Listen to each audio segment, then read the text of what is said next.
for giving me this platform to hone my storytelling skills. Well, I have been using storytelling for the last 10 years, but only as an educational tool, not so much as, a performance thing. So I'm just taking my baby steps as a story performer.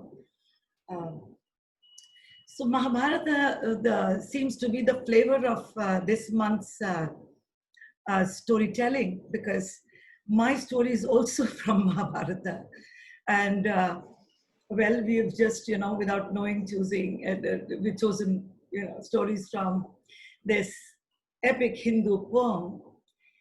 And we all know that Mahabharata was fought between the Kauravas and the Pandavas, and to decide who would ascend the throne of Hastinapur. A number of ancient kingdoms also joined as allies with the rival groups, and it turned out to be one of the biggest battles ever fought on the soils of India. But to fight such a big battle, it was very, very important to clear a big enough ground and for the legions of troops and elephants and horses to engage in the battle. So it was that just before the battle, the trees were being uprooted, rocks, big and small, were being cleared to facilitate the movement of the troops. One day, just 2 days before the battle was supposed to begin, an elephant was driven by his mahal, by his driver, to uproot a tree. And that tree happened to have a sparrow's nest in it. And when the tree was shaken, the nest fell onto the rocky ground with a thud.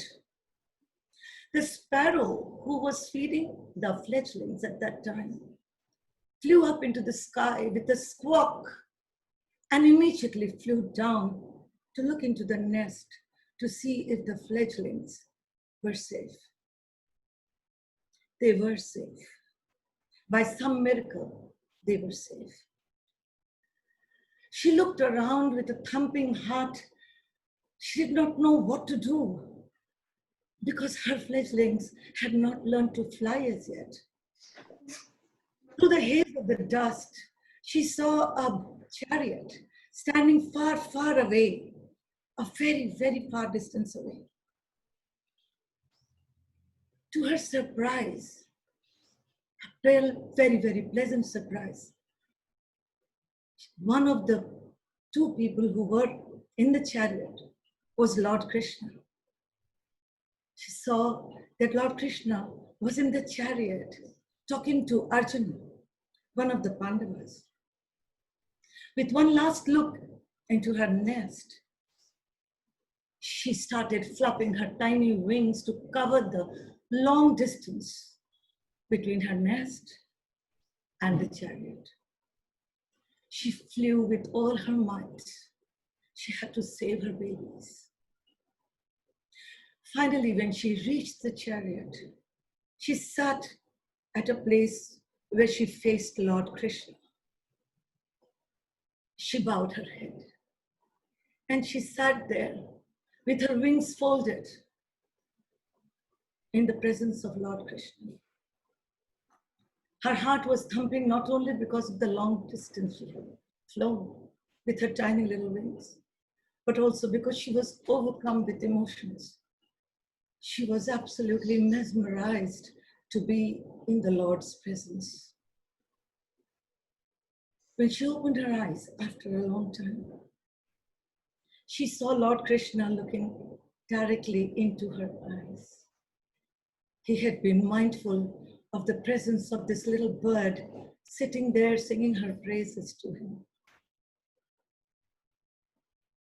God, my children have fallen. They've fallen from the tree. They are in the nest and they will be crushed to death. There are so many men working, clearing the fields. There are so many elephants. My children will die. You have to save them. God, you have to save my little babies. They don't even know how to fly. They are so helpless. Lord, look at the eyes of the little sparrow. दुकार आ रही है दुकार आई जनरल My little one, I feel you. I know what you're going through, and I feel very sad that you have to go through this. But I cannot do anything. I cannot. The universe has its laws. I cannot interfere with the laws of the universe. I don't know what the laws of the universe are. I don't know what anything is. I only know that you're God. And you can do anything.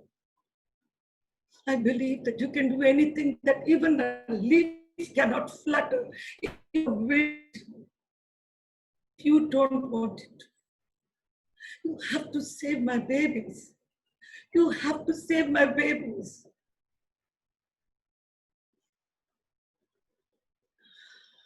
My little bird, the wheel of time turns. Whatever happens, happens. I cannot do anything. I don't know what is the universe and what is the wheel. I don't know such complex theories. You are God. You have made everything for our good. You are so just. You are so reasonable. My babies don't deserve to die. They have not harmed anyone. They're so young. They're so helpless. Save my babies. You have to save my babies. You have to do something.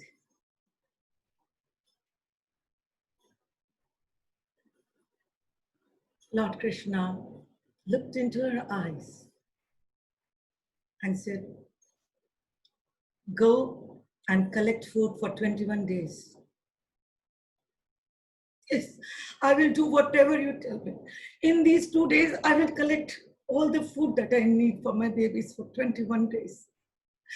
Just God, save us. Save my babies. Save me. How will I live without my babies? And with a final bow to her God, she again turned around and, flapping her tiny little wings, reached her nest and saw that her babies were all right.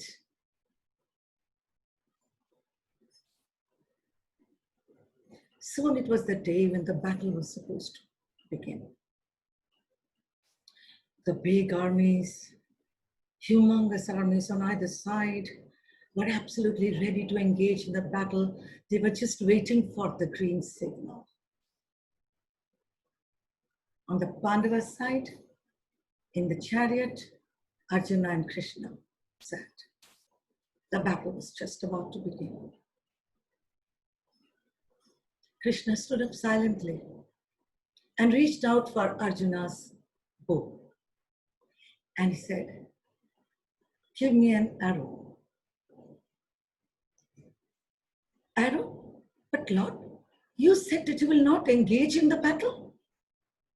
Didn't you say that you will just drive my chariot and not engage in the battle?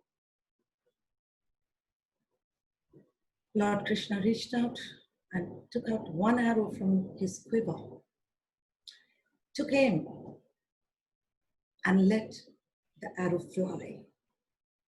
The arrow went straight toward an elephant and struck the bell around its neck. And the bell fell down. That big metal bell fell down. Lord, you seem to be out of practice. You want to kill that elephant? You should have told me. I'm the best archer in the world. I would have done that for you. Do you want me to kill that elephant? Let me kill it. Arjun, that is the elephant that was used by the Mahant to uproot the tree which had the sparrow's nest. sparrow's nest? It's all right. Blow the conch, Arjuna. Let the battle begin. And then started that battle that raged for 18 long days. What a battle. The desire for Hastinapur was so strong in the hearts of soldiers on both sides. Anything and everything was forgotten, and they were not looking at anything beyond winning the throne of Hastinapur. And the Pandavas won, and the battlefield had nothing but different faces of destruction. It is said that 1.6 billion soldiers died in the battle.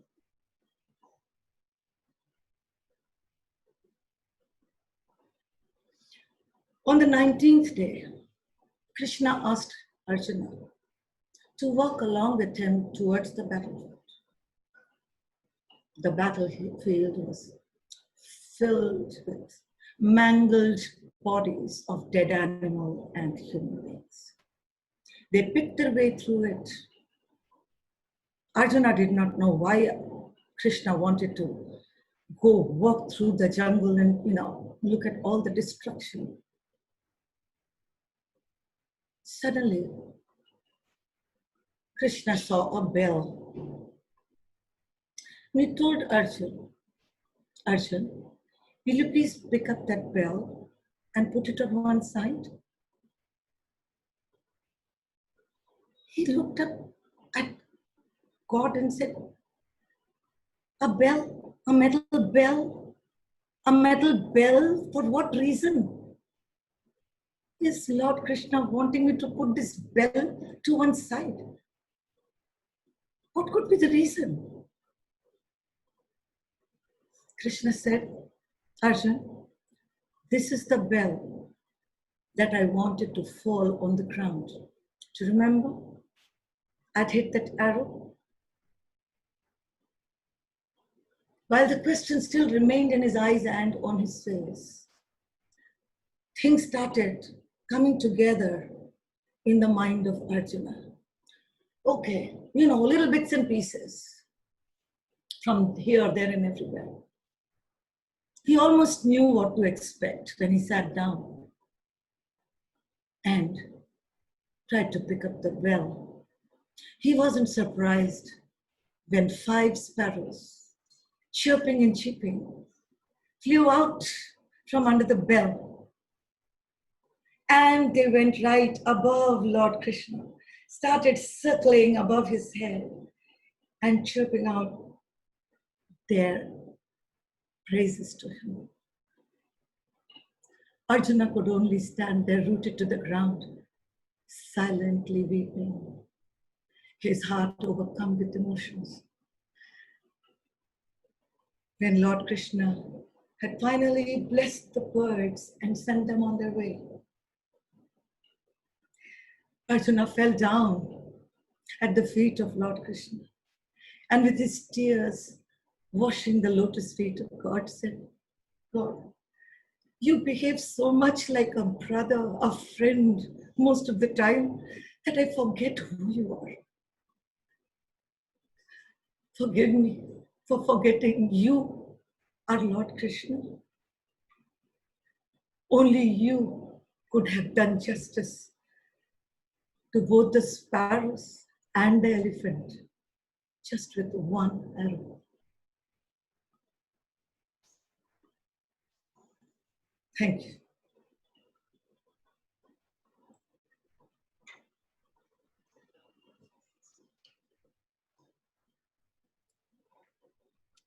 Wonderful. Well, what that story brings up in me is the awareness that many times one is concentrating on one aspect of things, and is totally paying attention to things on one level, but many times one is not aware of what is happening on other levels.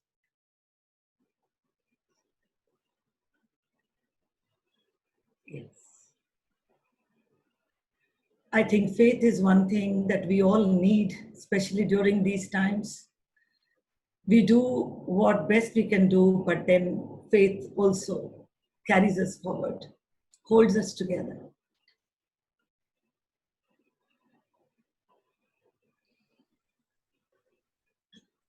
Sangeeta, I loved your telling, and I loved the pauses also that you took. Also, I loved the way you questioned and you expressed and the body movements. I was just there, Thank you so very much. beautifully flowing. Thank you so much Thank you, Gitanjali. for giving the story to us. Thank you. Like I said, faith is what gives us positive vibes at this point, because through faith we get a lot of positive vibes, especially during this time, right? It's a difficult time all of us are facing. That's rightly said. And it was a wonderful narration. Thank you. Thank you so much, Sarin. Hi Sangeeta, I particularly love the the emotion that you got to the story. Like you felt everything that was happening in the story. I think that's very powerful. So when that happens, the listener also connects so well. So your connect to the story was so powerful that it could connect to everyone. So Thank you, Meher. Thank you. Thank you.